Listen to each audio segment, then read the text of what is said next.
The May election's just round the corner now. May 3rd, it's the local elections across the country, a few mayoral elections as well. And all the postal votes have gone out, so you can guarantee that Labour Party's got quite a lot of seats already in the bag. We know how good the Labour Party is at using the postal voting system. But there's a story I've just seen here in the Evening Standard, and it says, police probe launched over postal vote abuse in Hammersmith and Fulham local election.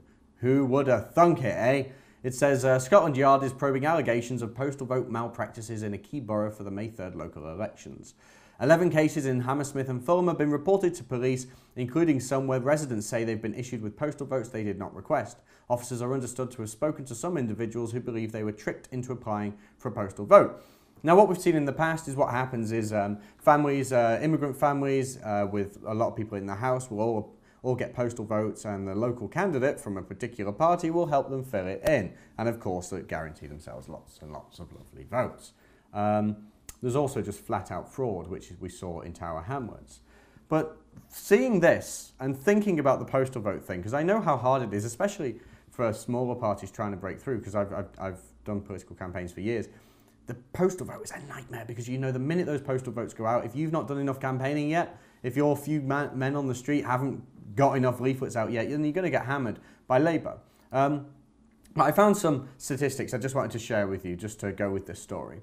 And it shows the postal votes issued and used between 1945 and 2015. And if you look at this graph here, 1945 to 1997, the percentage of votes that were postal votes is roughly the same between 1945 and 1997, and then somehow between 1997 and 2015, a lot of people became disabled, a lot of people couldn't leave the house, and a lot of people were suddenly on holiday on May 3rd, or at least the first Thursday in May.